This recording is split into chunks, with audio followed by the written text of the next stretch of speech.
이렇게 기도하라. 이렇게 기도하라. 신앙생활을 몇 년 동안 하셨는지요? 오래 하신 분은 한 70년 하셨을까요? 예, 짧게 하신 분은 새벽 기도 나올 정도면 어림잡아 5년 이상, 10년 이상은 하신 것 같은데, 신앙생활을 하실 때 무엇이 힘드십니까? 저는 신앙생활을 57년을 쭉 해보니까 하면 할수록 이게 참 어렵구나 하는 몇 가지의 교훈들을 접하게 됩니다. 신앙생활 하면서 요즘 제일 어려운 게 뭐냐? 첫째는 회개가 어렵습니다. 여러분은 회개가 쉽습니까? 회개하라 천국이 가까웠느니라. 회개는 매우 중요한 요소인데 그게 어렵더라고요. 원래 회개라는 말은 메타노이아라는 단어로 되어 있죠. 이 메타노이아라는 단어는 세 가지를 해야 된다는 거예요. 첫째는 하나님 앞에 잘못했다고 고백을 해야 되고, 두 번째는 제자리에 돌려놔야 되고, 세 번째는 다시는 그 일을 하지 않아야 돼요. 제가 만약 이 수건을 훔쳤다면, 하나님 제가 훔쳤습니다. 도적질했습니다. 잘못했습니다. 고백을 하고 그거를 제자리에 갖다 놔야 돼요. 세 번째는 다시는 훔치는 일이 없어야 비로소 회개한다. 메타노이아 한다. 이렇게 되거든요.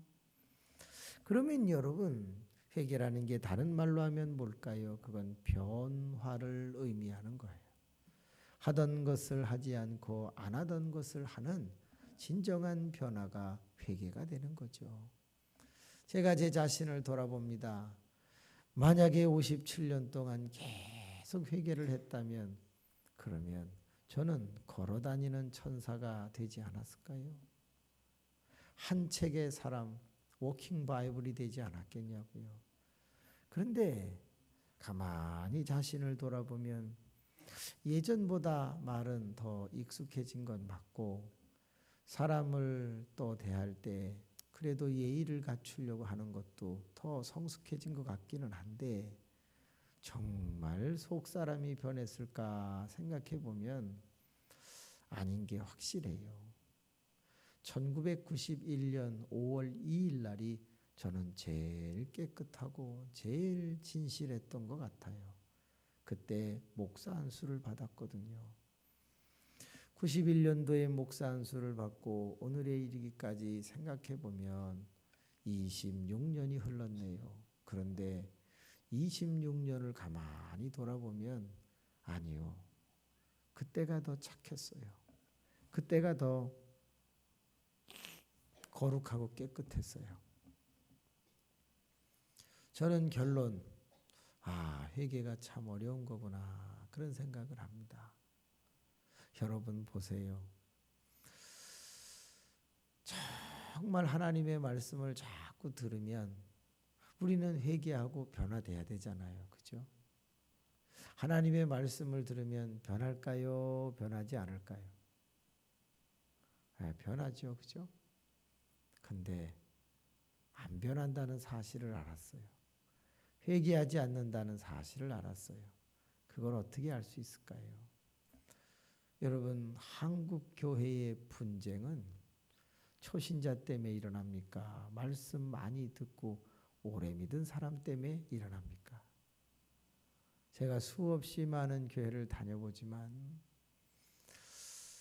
제자들의 교회, 목동에 있는 교회, 천호동에 있는 광성교회, 다 위층 아래층에서 나뉘어서 예배를 드리는데 그 주역은 초신자가 아니에요.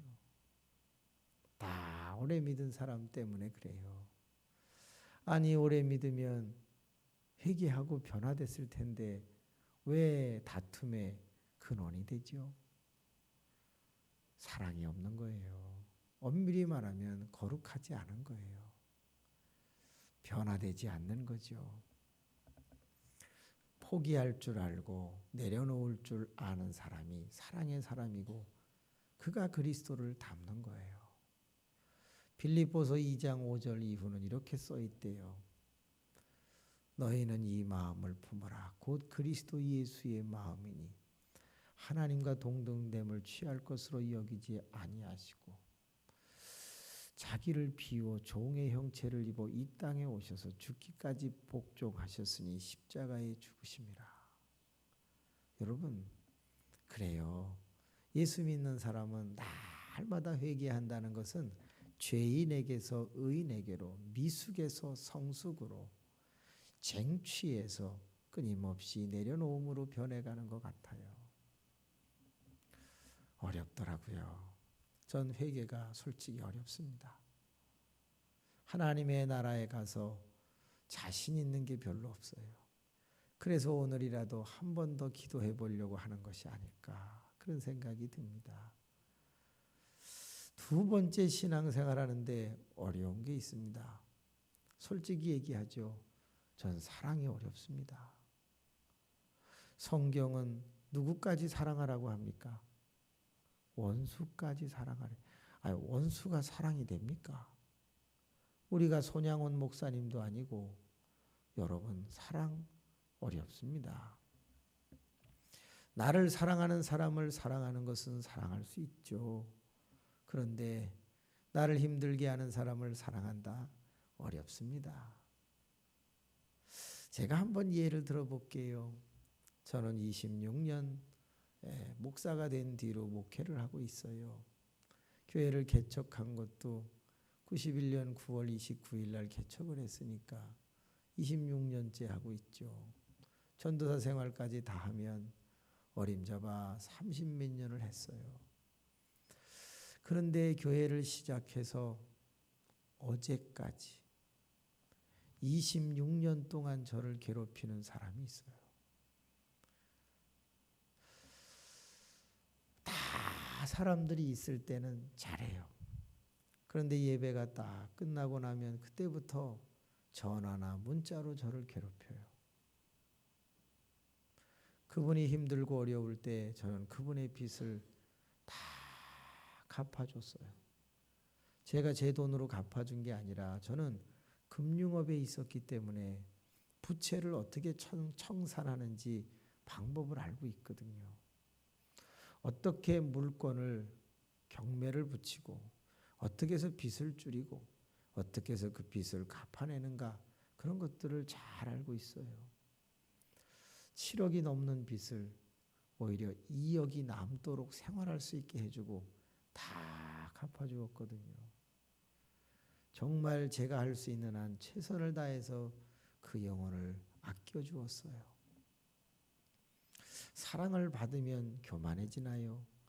그때부터 26년을 괴롭히기 시작하는데 한 가지의 예를 들면 예배가 끝나면 전화가 와요. 받으면 야, 너 왜 나 쳤냐? 그래요. 저 안 쳤거든요. 너 왜 그런 눈으로 쳐다보냐? 그러면 제가 어떤 눈으로 쳐다봐야 되는데요. 그래서 제가 그렇게 하지 않았다. 그런 눈빛이 아니었다. 당신을 무시하지 않았다. 라고 얘기를 하면 너 말대꾸하냐? 그러면서 통화가 말꼬리를 물고 길어지는데 놀랄 준비하세요. 짧으면 20분이에요. 길면 4시간이에요. 그것을 매일같이 26년 동안 저는 시달리고 있어요.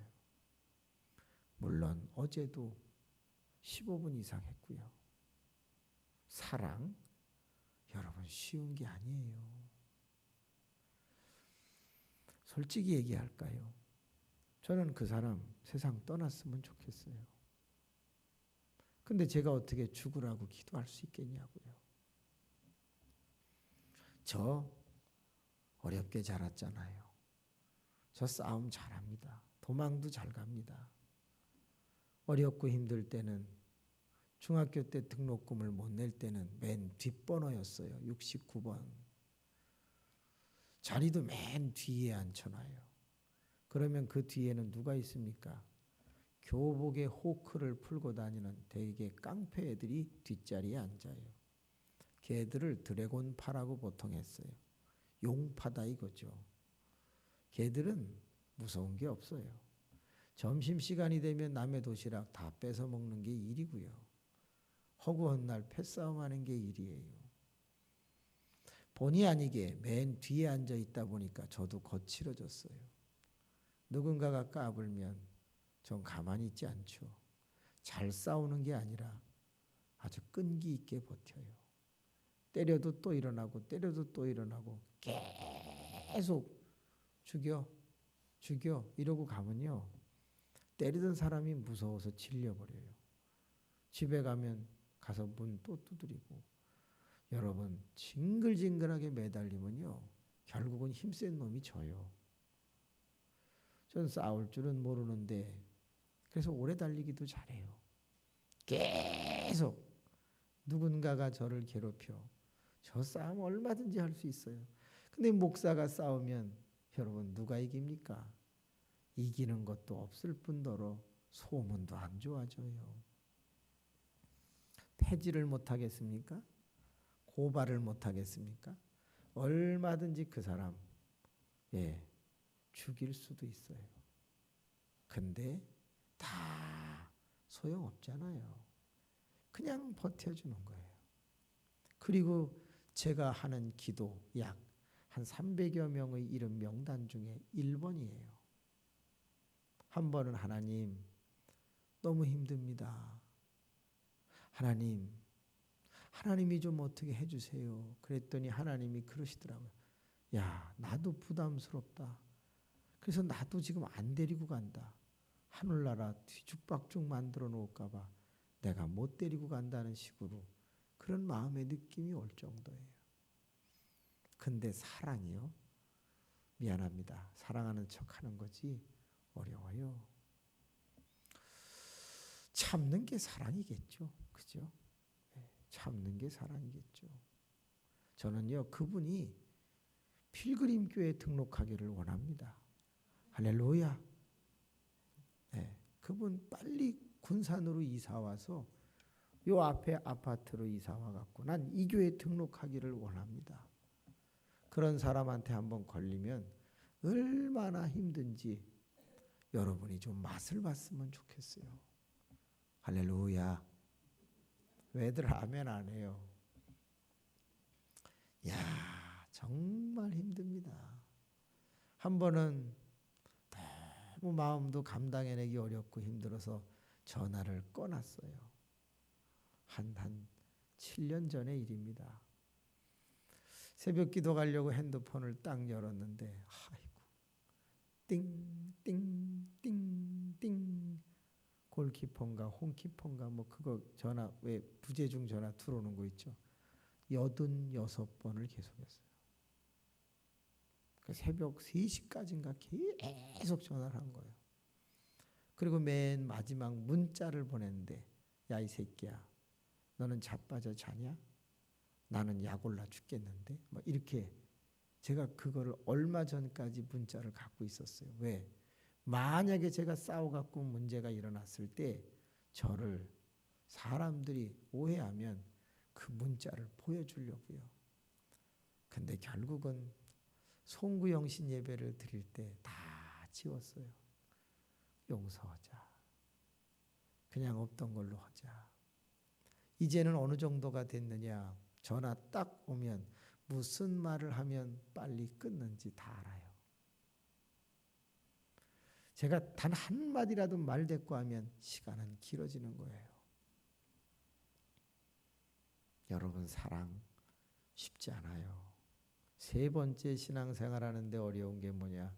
전 전도가 어려워요. 저 전도학 교수거든요. 836명을 전도해서 11교회를 자립시켰거든요. 개인 전도를 했죠. 38개의 전도 방법을 딸딸 외우고 있어요. 옆구리만 탁 찌르면 쫙 외운 게 나와요. 사람의 얼굴을 쳐다보면 어떻게 하면 이 사람은 전도가 된다 안 된다를 거의 느끼고 추측할 수 있어요. 전도학 논문을 썼고요. 전도 강의를 너무 많이 다니고 있어요.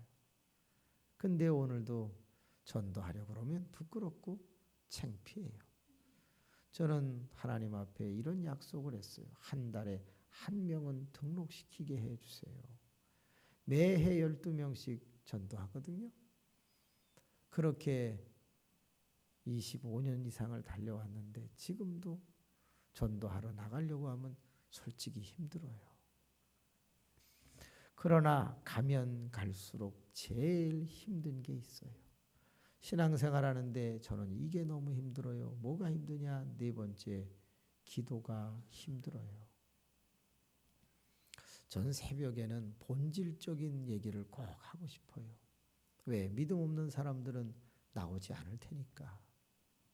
여러분은 성숙하고 믿음 있고 좋은 분들이죠. 육체의 욕구, 잠을 이기고 나온 게 얼마나 위대한가요? 기도가 얼마나 어려운지요.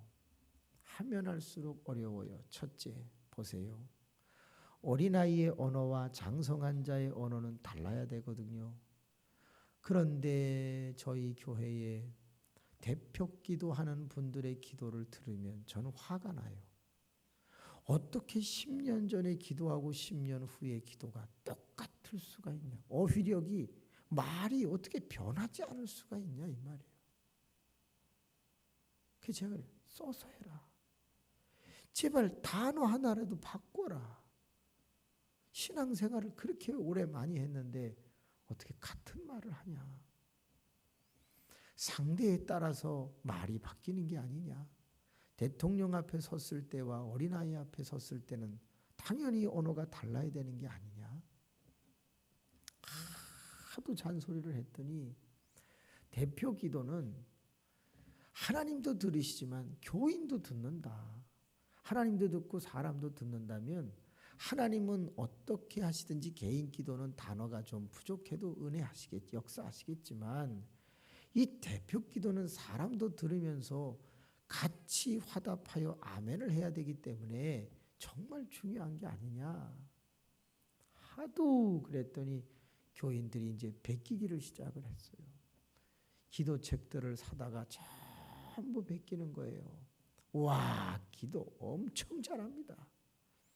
119가지 상황에서 대표 기도는 이렇게 하세요라는 책을 썼죠. 86쇄를 했습니다. 우리나라 베스트셀러가 됐죠. 많이 팔았어요.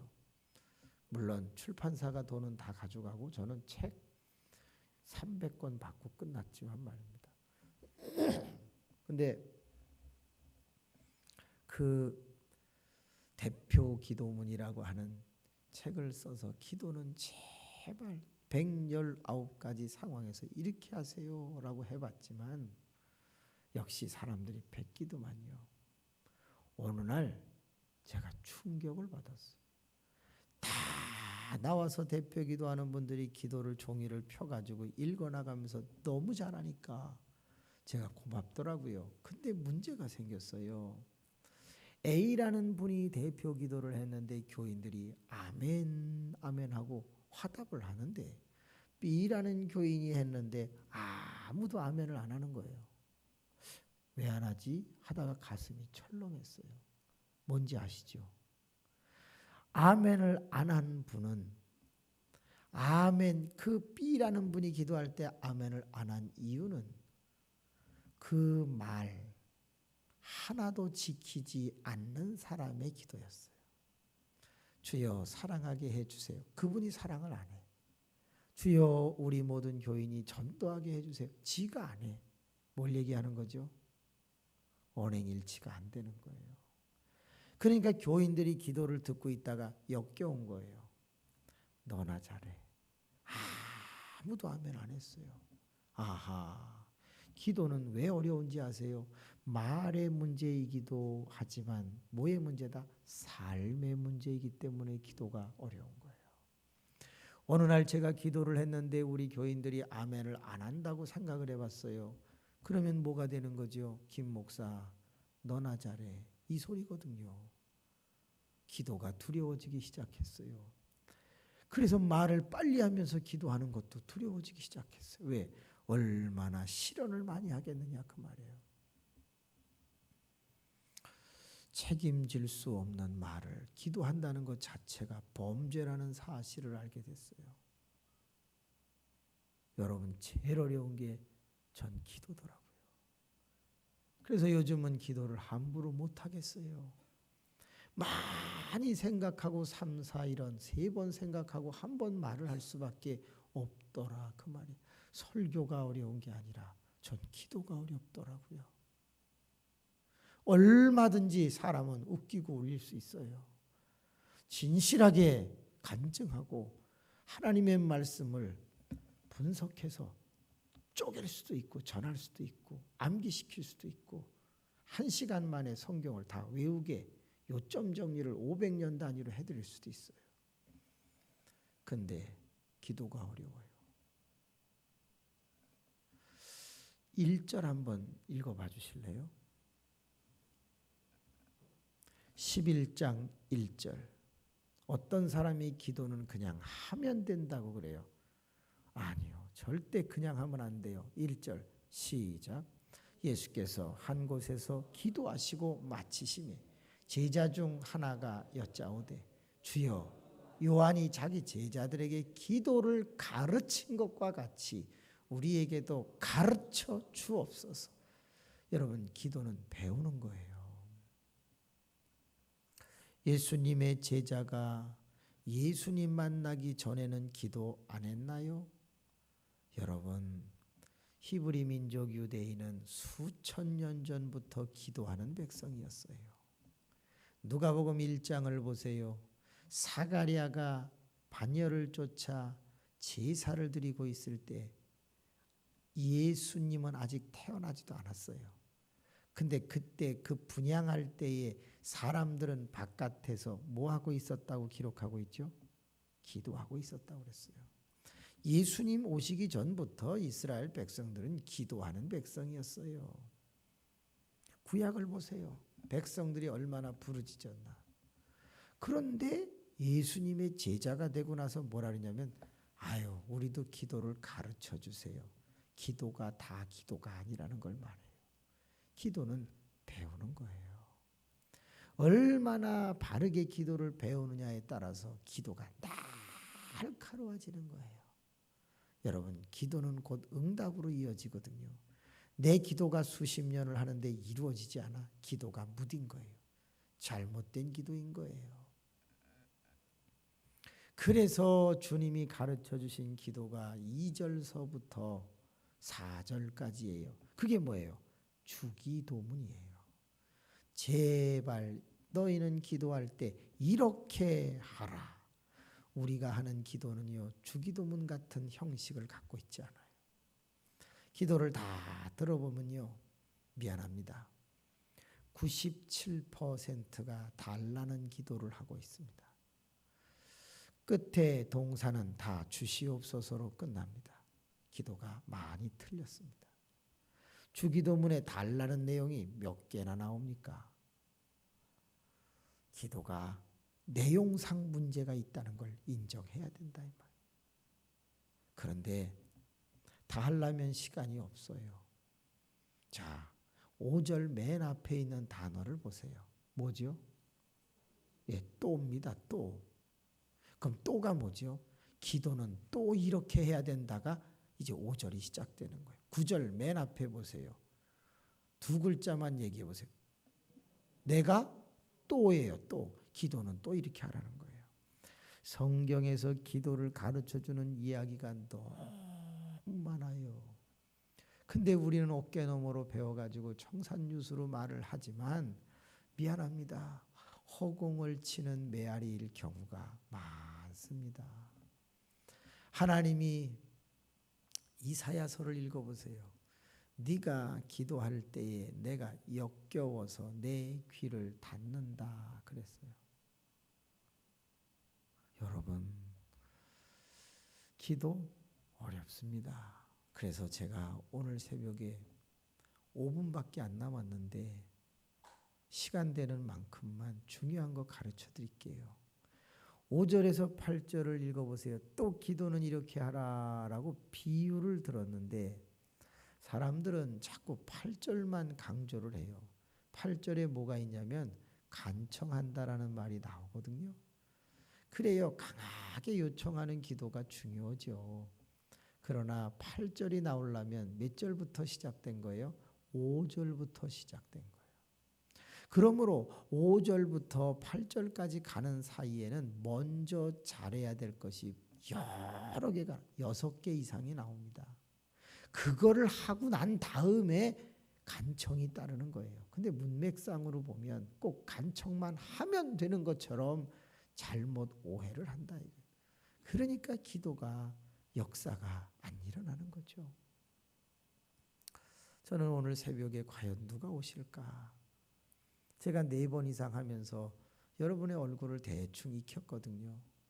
저분은 꼭 오면 좋겠다. 그런 분들이 대부분 와 계셔서 너무 행복해요. 첫째, 밥 산 분들은 왔으면 좋겠다. 근데 밥 산 분들은 왔어. 참 감사하죠. 비밀을 가르쳐 드릴게요. 5절 혹시 볼펜으로 표시가 가능한 분들은 동그라미를 치든지 밑줄을 그어보세요. 첫 번째 5절에서 벗이라는 단어 아무데나 밑줄을 쳐보세요. 벗. 두 번째 밤중이라는 단어에 밑줄을 쳐보세요. 세 번째 새덩이에 밑줄을 쳐보세요. 네 번째 구워달라. 5절만 일단 해볼게요. 한번 따라할까요? 벗처럼 기도하라. 제가 제스처를 해볼 테니까 이해를 한번 해보세요. 한밤중에 제가 자려고 누웠어요. 근데 먼 데서 벗 친구가 찾아왔어요. 먹일 것이 없었어요. 그래서 나는 다른 벗 친구에게 가서 떡을 꾸기로 했어요. 자, 어떤 친구에게 가야 떡을 꿀 수 있습니까? 그렇지요. 친한 친구에게 가야 돼요. 친하지 않거나 모르는 사람에게 밤중에 가서 떡 달라고 그랬다가는 야단 맞겠죠. 자, 기도의 첫 번째가 뭐예요? 하나님하고 가까워야 된다는 걸 얘기하는 거예요. 내가 하나님하고 벗 정도 되지 않는데 아이고 어려워요. 찬송가 90장 후에는 다 뭐가 돼 있죠? 위에 계신 나의 친구 주의 은혜 영원하다. 여러분 거긴 다 예수님을 우리의 뭐라고 돼 있죠? 죄짐 맡은 우리 구주 어찌 좋은 친구인지. 벗 친구, 벗 친구. 여러분 우리가 하나님하고 가깝지 않으면 기도는 절대 응답되지 않아요. 이사야 59장 1절, 2절, 3절을 읽어보세요. 너희와 나 사이가 가깝지 않은 이유는 뭐 때문이다? 죄악 때문이다라고 기록되어 있어요. 너하고 나 사이에 죄악이 있어 거리를 멀게 했는데 너희가 무엇을 말하든지 내가 듣겠냐? 내가 귀를 닫아버린다라고 되어 있어요. 날마다 죄를 짓는데 뭔 청산유수의 기도가 이루어지겠어요? 저는 교회 안에서 덕을 세우지 못하는 자가 백날 기도해봐야 웃습니다. 의인의 간구는 역사하는 힘이 많지만 죄인의 간구는 이것은요 허공을 치는 메아리요 향방 없이 날리는 칼질이라 했어요. 많이 저주하고 많이 기도해 보세요. 죄인의 간구는 비웃음밖에 안 돼요. 성경을 알고 나니까 전혀 무섭지 않아요. 불쌍한 거죠. 여러분 하나님하고 가까우시기를 축원합니다. 모세와 아브라함은 하나님과 벗이었다. 이런 대목이 나와요. 그러니까 그들의 기도는 바로 이루어지는 거예요. 수없이 많은 목사님들이 있죠. 미안합니다. 아니요. 목사님들 기도 다 틀렸어요. 말은 맞는데 삶이 뒷받침되지 않아요. 그래서 그 기도는 다 가짜예요. 여러분 중요합니다. 기도할 때에 우리가 꼭 기억해야 될 게 뭐냐? 내가 죄를 다 씻고 하나님하고 가까운 상태에서 기도하면 역사가 금방 일어납니다. 제가 이렇게 생겼어도요, 연애 결혼했습니다. 할렐루야. 제 아내가 몸매가 참 이쁘다고 그랬죠. 얼굴도 그런 대로 괜찮아요. 뭐 이쁜 배우는 아니지만 이보희 씨라고 옛날 배우 혹시 아시나요? 그 사람보다 조금 더 이뻐요. 최시라라고 혹시 아세요? 그 사람보다 조금 떨어져요. 왜 자꾸 웃어요? 그런데 제가 얼마나 데이트를 하면서 가까웠겠어요. 추운 겨울에 버스에서 내려서 집을 데려다 줘요. 그리고 들어가. 제가 그래요. 근데 꼭 안 들어가고, 아이, 제가 버스 타는 데까지 데려다 드릴게요. 그리고 버스 타는 데까지 데려다 줘. 근데 어떻게 남자가 홀랑 버스 타고 갑니까? 아니야, 내가 다시 데려다 줄게. 그것도 그거를 만날 때마다 1시간, 2시간을 했어. 지겨워, 안 지겨워? 안 지겹습니다. 좋아요, 안 좋아요? 기도가 짧아지는 이유는 하나님하고 사이가 안 좋은 거예요. 이해가 되시나요? 제가 사랑을 해보니까요, 가까워져 보니까 같이 있는 시간이 너무 좋아. 오고 가고 1시간, 2시간을 계속 하는데 뭔 말이 그렇게 많은지 신기하대요. 매일 만나도 매일 할 말이 그렇게 많던데 기도가 짧아졌어? 병들은 거죠. 기도가 길어졌어? 하나님을 사랑하고 있는 거죠. 이해가 되시죠? 그렇게 오고 가는데도 지겹지가 않더라고요. 이따가 처제 오면 절대 물어보지 마세요. 지금은요, 아내 손을 갖다 잡아보거나 문 대도 아무 느낌이 없어요. 옛날엔 안 그랬는데 뭐죠? 병들은 거죠.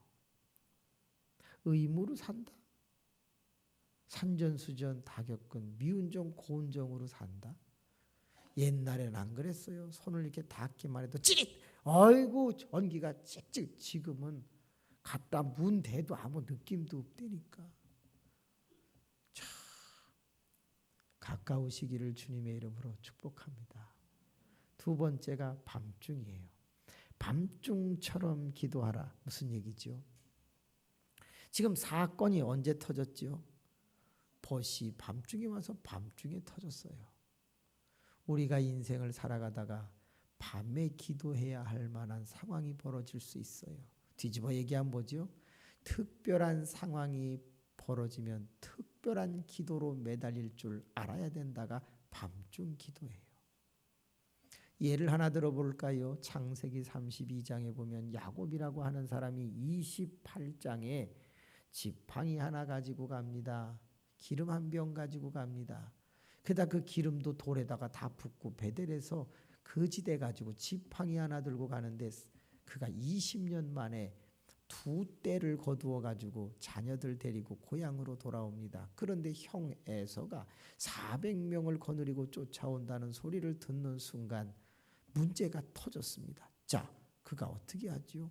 모든 재산을 2떼로 나누어 보내고 가족들을 강 건너편으로 보내고 자기는 야복강가에 홀로 남아 경야하다가 밤을 지새웠다고 돼 있어요. 아니 왜 가족들과 함께 합심 기도하지 혼자 하냐고. 아니 낮에 다 같이 통성 기도하지 왜 밤에 혼자 밤을 지새우냐고. 특별한 문제가 생기면 특별하게 기도할 줄 알아야 되는 거예요. 그때 야곱이라고 하는 사람은 경야하다가 천사와 씨름하여 환도뼈가 위골되는데도 이스라엘이라는 이름 하나를 얻어 하나님과 사람과 싸워 이겼다고 축복의 문이 확 열려지잖아요.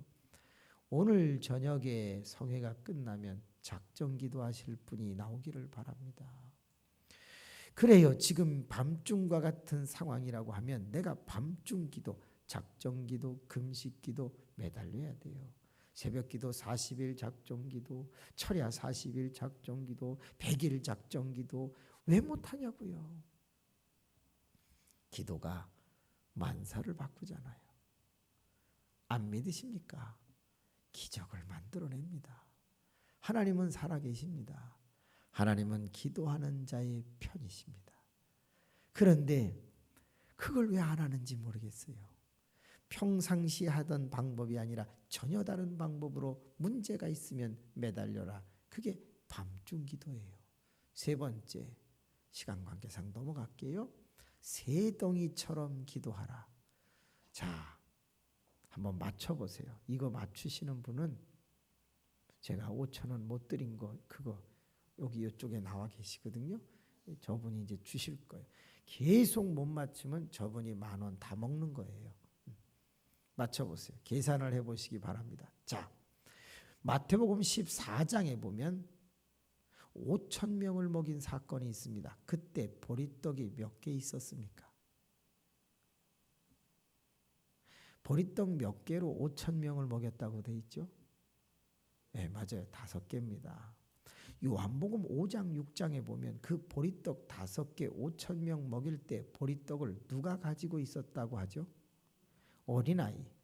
전에 오는 다른 글에는 니콜라라고 하는 어린애가 갖고 있었다고 되어 있어요. 성경엔 이름이 없지만.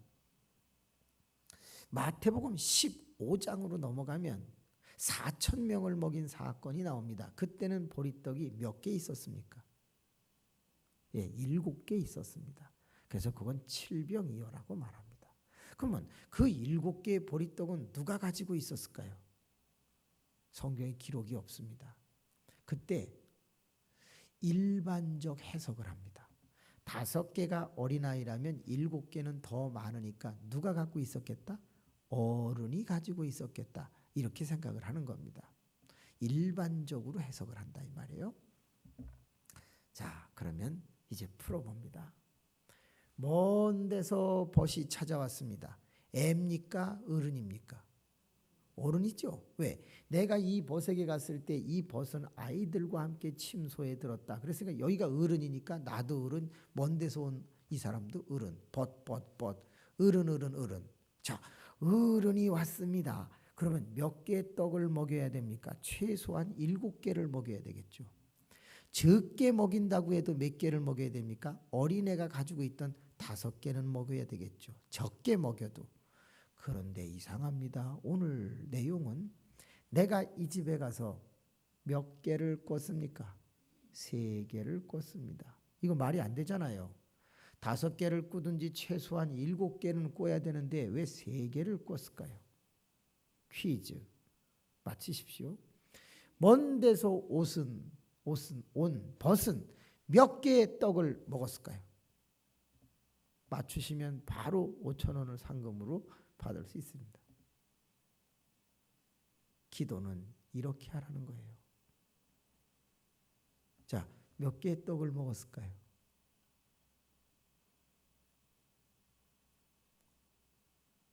주님 오실 때까지 우리 이러고 있을 겁니까?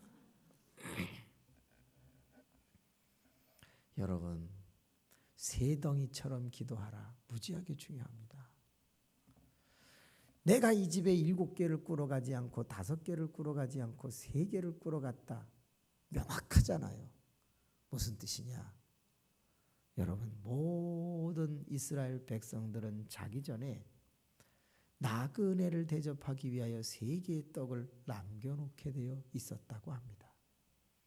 또한 내일 누룩이 든 떡, 유교병을 만들기 위해 전날에 누룩이 든 3개의 떡을 남겨놓게 되어 있었다고 합니다. 너희 조상은 나그네이기 때문에 나그네가 와서 무엇을 요청하면 반드시 물과 3개의 떡을 주도록 하라라는 고대 풍습이 있었다는 거죠. 그럼 무엇을 의미하죠? 그래요. 누룩이 든 떡 유교병을 만들기 위해서이든 나그네를 대접하기 위해든 어떤 집이든지 3개의 떡을 가지고 있었다? 그러면 어떻게 되겠습니까? 이 집에 갈 때에 3개가 있다는 걸 알았어요. 그래서 첫째 새덩이 기도는 확신하고 가는 것을 말해요. 의심 없이 간다. 자, 두 번째는 뭐죠? 구체적으로 간다. 세 번째는 뭐죠? 이타적으로 간다. 중보하는 마음으로 간다는 거예요. 내가 먹을 떡이 아니라 누가 먹을 떡이에요? 친구가 먹을 떡이에요. 여러분은 여러분의 기도 중에 남을 위한 기도가 얼마나 됩니까? 그리고 내가 기도할 때 이미 받은 줄로 믿는 믿음은 얼마나 됩니까? 두리뭉실하게 기도합니까? 구체적으로 기도합니까? 세덩이라는 말은 이렇게 구체적이고 확신을 가지고 중보적으로 한다는 의미를 갖고 있습니다. 자, 그러면 먼 데서 온 친구는 몇 개의 떡을 먹었을까요? 6개를 먹은 거죠. 왜? 우리 집에 몇 개 있어요? 3개 있잖아요. 합하면 몇 개예요? 6개를 먹는 거예요. 결론 따라합시다. 구워달라처럼 기도하라. 제발 달라고 좀 하지 마세요. 구워달라고요. 우리가 하나님 앞에 기도할 때는 돌려 갚겠다는 마음으로 기도하라 이 말이에요. 건강을 달라고 그랬으면 건강을 돌려드려야 돼요. 봉사해야 돼요. 물질을 달라고 그랬으면 예물을 드려야 돼요.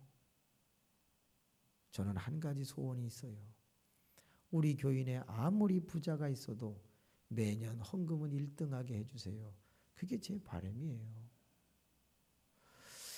과부가 2 랩돈을 드렸는데 생활비 전부를 드렸다. 가장 많은 예물을 드린 거죠.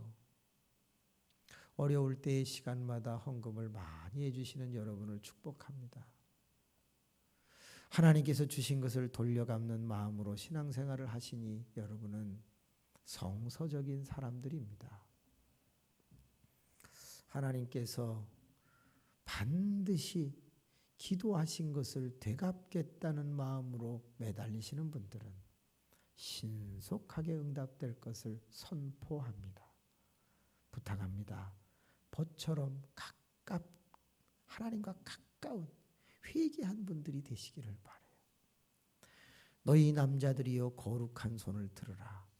그리고 더러운 손은 회개하라. 그리고 기도하라. 너희 부부들이여 분방하지 마라. 합방하고 기도하라. 다 가깝지 않은 죄 가운데 하는 기도는 그건 다 소용없습니다. 부탁합니다. 작정 기도가 시작되기를 바랍니다. 남을 위한 기도, 세덩이, 이타적인 기도를 더 많이 하세요. 그리고 내가 무엇이든지 응답받으면 돌려 갚을 마음으로 하세요. 역사가 얼마나 빠를까요? 기도합시다.